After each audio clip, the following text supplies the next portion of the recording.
8:14 en RCN Mundo Jesús, y el otro tema del que hay que hablar es cómo ha reaccionado la controversia que ha generado este,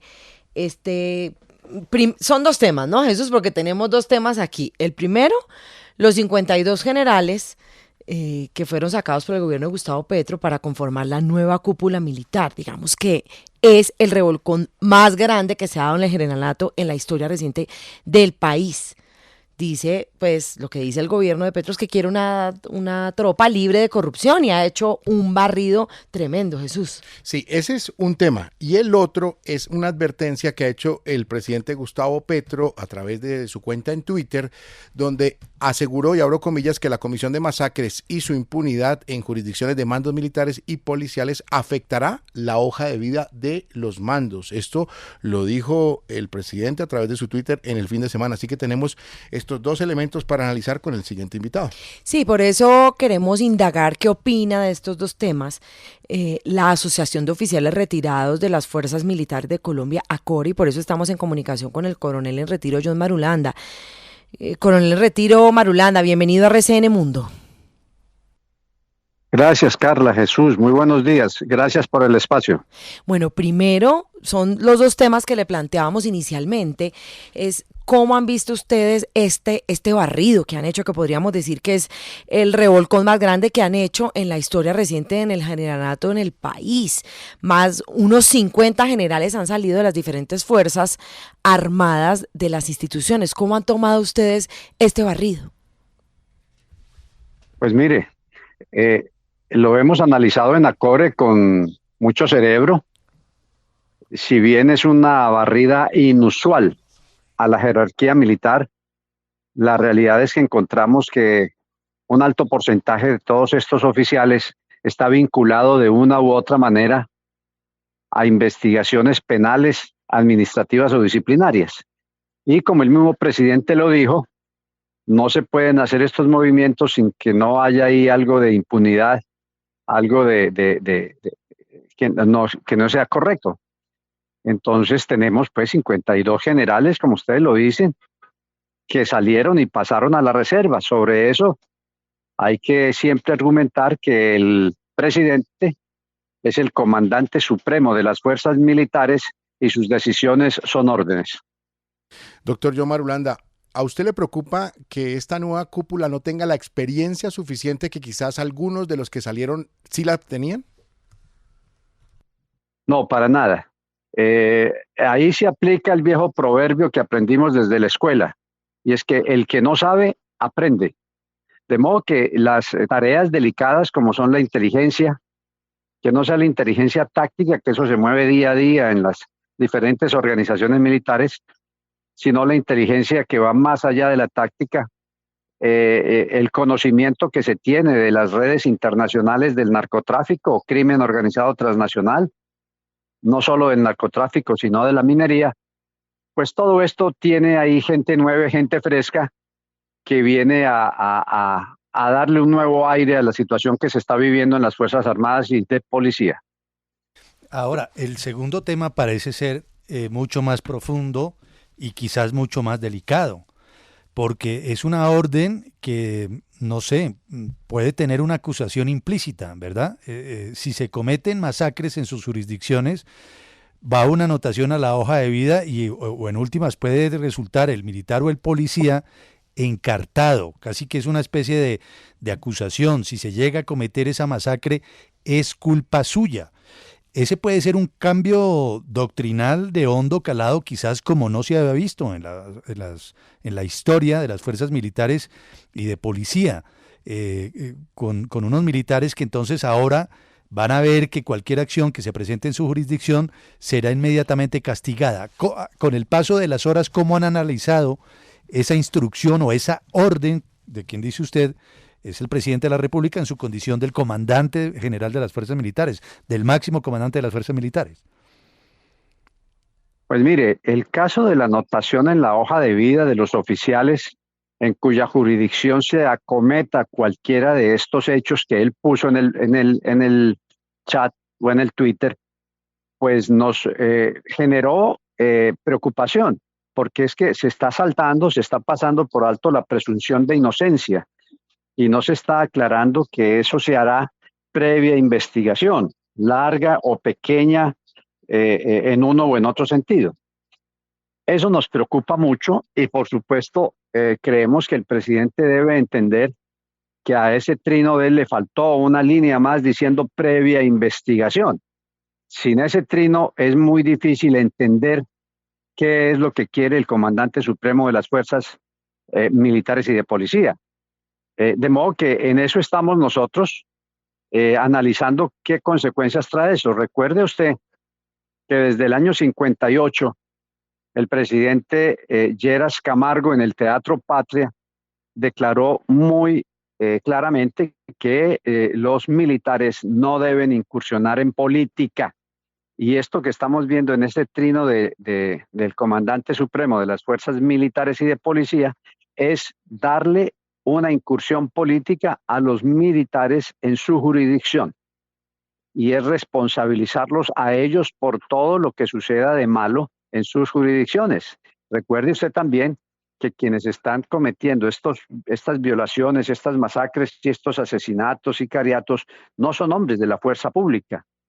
Son gente al margen de la ley de las diferentes organizaciones narcoterroristas que están operando en Colombia desde hace 60 años, ahora alimentadas por el dinero ilícito del narcotráfico y la minería ilegal. Ahí está el ELN, están las FARC, está el Cartel del Golfo, etcétera. Entonces, eso nos plantea a nosotros serias inquietudes al respecto.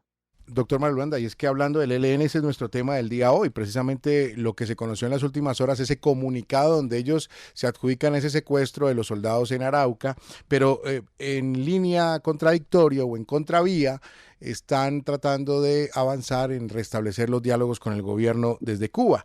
Hay una contradicción entre las acciones del ELN y queríamos preguntarle a usted una reacción al respecto. Pues siempre se ha dicho que el ELN es una organización federal y entendemos que el COSE no tiene el control absoluto y total de las diferentes facciones o cuadrillas que operan en diferentes áreas del país. Sin embargo, le recuerdo a usted que ellos una vez anunció la iniciación de diálogos con la estructura, soltaron o liberaron a 9 rehenes que tenían, ahora civiles. Ahora acaban de secuestrar a 2 soldados profesionales que iban rumbo a su unidad en Tame. Entonces la pregunta sigue sobre el terreno. Si es, como dicen algunos senadores, una estructura firme, sólida, coherente, o es una estructura federal con diferentes frentes en diferentes partes del país haciendo de lo suyo. Le agradecemos a John Marulanda, presidente de la Asociación Colombiana de Oficiales en Retiro, ACORE, por estos minutos con la audiencia de RCN Mundo. Buen día para usted, señor John Marulanda. Buen día para ustedes, muchas gracias. Bueno, aquí lo que nos está diciendo el coronel en retiro, John Marulanda ACORE, al final, para hablar de lo del ELN, que insiste en esa estructura más complicada del ELN, mientras que minutos antes, o hace unos minutos, escuchamos a Iván Cepeda diciendo que eso no estaba aprobado, que eso no era, que no tenía ninguna evidencia de eso. Sí, digamos que son dos miradas, los militares lo ven desde un punto de vista y el gobierno cree que van a conversar con un grupo homogéneo, con un grupo compacto, y la realidad no parece ser de esa manera. Sin embargo, pues si el senador que ha estado tan cerca de estos acercamientos lo dice, debe ser porque tiene argumentos claros para creer que está negociando con la cúpula del ELN y con un mando unificado que eventualmente va a retomar lo que quedó en punta hace 4 años. Hay que ver en el transcurso de los acontecimientos cómo se va dando la demostración de si hay esa estructura compacta o si por el contrario son mandos dispersos que terminan haciendo por su cuenta y por su lado lo que les parece. A ver, yo creo que hay varias cosas para decir. Esas declaraciones de Petro lo que demuestran es que tiene un triple estándar, un triple rasero. Juzga evadiendo, ocultando, omitiendo la presunción de inocencia a los militares y policías, a los que les van a dañar la carrera solamente con que se abran unas investigaciones o ocurran unos hechos que ellos no van a poder controlar. tiene un criterio completamente distinto con sus embajadores y sus funcionarios. Sabemos que hay 4 que tienen investigaciones, juicios abiertos por delitos que van desde los peores actos de corrupción hasta el narcotráfico, y que tienen además ministros que fueron en su momento destituidos. Por ejemplo, en su alcaldía, a la señora Corcho, que hoy es ministra de Salud, la destituyeron, pero no es la única funcionaria, hay más en las mismas circunstancias y condiciones, así que su criterio en relación con sus funcionarios es muy distinto al de lo que tiene en relación con los militares y los policías.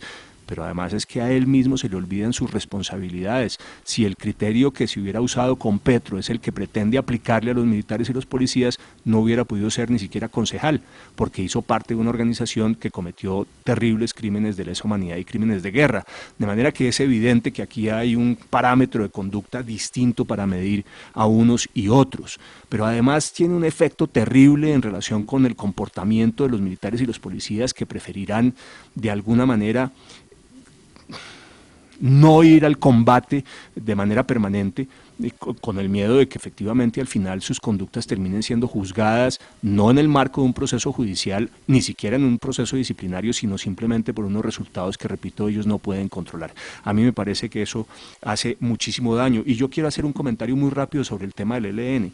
Me parece que se equivocan, sobre todo Velázquez, Iván Cepeda, cuando sostiene que el fortalecimiento del ELN se debió a los 4 años del gobierno de Duque. No es cierto.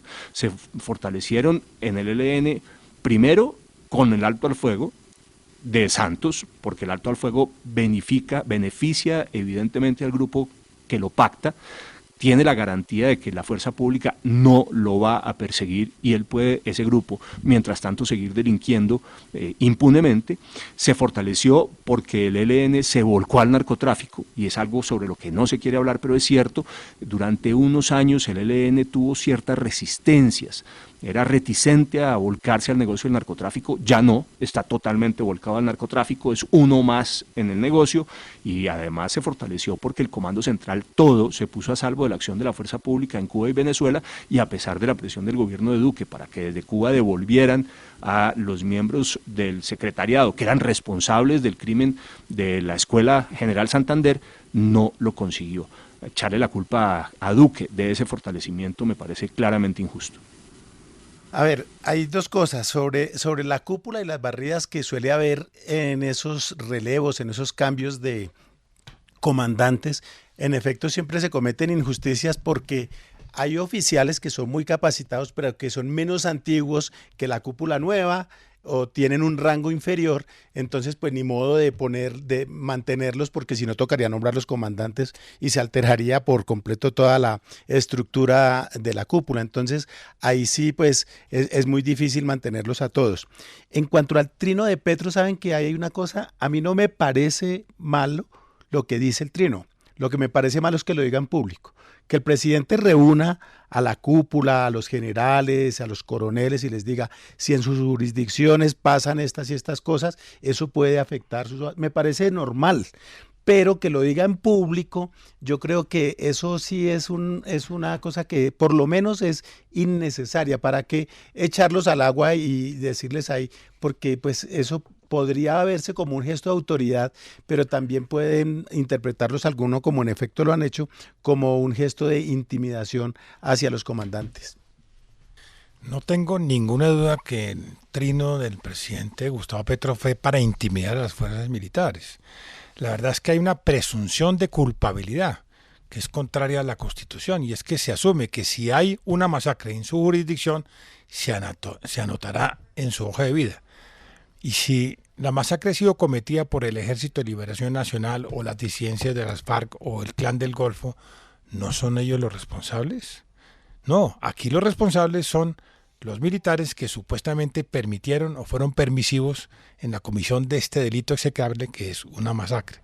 Esto realmente va a afectar penosamente la doctrina militar, y naturalmente va a intimidar a los militares, que realmente van a sentir que su comandante en jefe realmente no los está respaldando, sino los está amenazando. A mí me preocupa, y que lo hubiera hecho en Twitter quiere decir que lo hizo público. O sea, realmente no fue una advertencia que se hubiera podido hacer dentro de los cuarteles, como comandante jefe, no, lo hizo en Twitter para que el mundo entero lo supiera. A mí personalmente me preocupa mucho esta situación.